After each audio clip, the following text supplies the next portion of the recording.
የኤማሁስ መንገድ እንዴት ደስ የሚል ታሪክ መሰለሽ። ማለት ቤተክርስቲያናችን ከዳግማይ ትንሣኤ ቀጥሎ ያለውን ሳምንት ኤማሁስ ብላ ነው የምጠራው። እሁዶቹን በኋላ ያለውን እና ያን ቀን ነው የሚነበበው።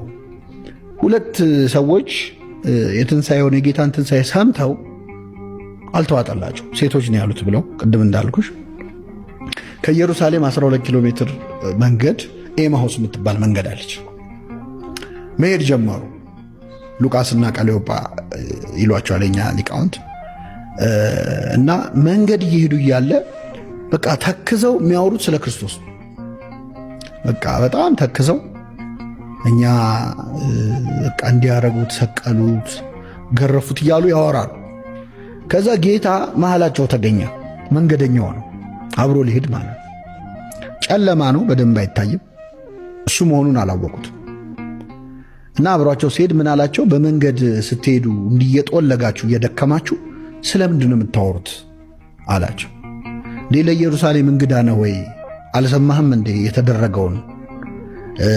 በሰውና በእግዚአብሔር ፊት በስራውና በቃሉ ብርቱ ነቢይ ስለነበረው ስለ ናዝሬቱ ስለ ኢየሱስ ስለምናወራው እንዴት እንደሰቀሉት እንደገደሉት ነው የምናወራው።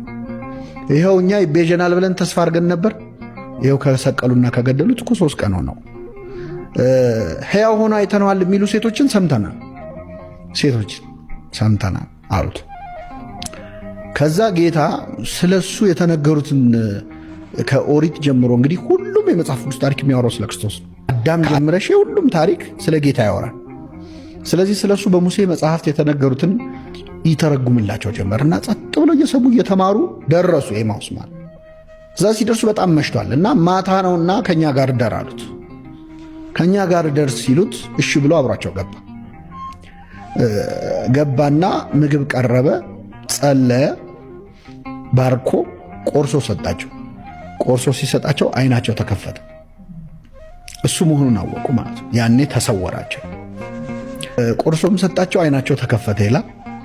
አይናቸው ሲከፈት በመንገድ ሲያናግረን መጽሐፍትን ሲተረጉምልን ልባችን ሲቃጠል አልነበር ወይ? ለካ እሱ ሆኖ ነው አሉ። ስለዚህ አናድርም እዚህ ብለው ተመለሱ ወደ ኢየሩሳሌም በማታ ሊናገሩ፣ ኧረ ተነስቷል ሊሉ ማለት ነው። እና ኤማሁስ ማለት ተስፋ ቆርጠሽ ከሄድሽበት መንገድ እግዚአብሔር የሚመልስሽ ቦታ ማለት ነው። በነገራችን ላይ ሁሉም ሰው ኤማሁስ አለው።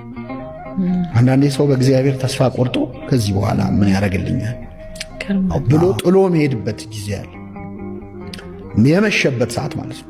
ከኢየሩሳሌም መራቅ ማለት ከእግዚአብሔር ከቤተ ክርስቲያን ከመንፈሳዊ ነገር ተስፋ ቆርጠሽ ስትርቂ ማለት። ከዛ ኤማሁስ ስትደርሺ ይከተለናል እግዚአብሔር ማለት ከሱ ተስፋ ቆርጠን ስንሄድም አብሮን ይሄዳል እኮ አብሮን ይሄዳል። ከዛ የገባበት ቤት መሽቷልና አብረህን እደር አሉት። ይሄ ደግሞ ምንድነው? ሰው ይመሽበታል በሕይወቱ። እግዚአብሔር አብሮት ካደረ ግን ወዲያው ይነጋል ነው እና ድጋሚ መንገድ ይመለሳል።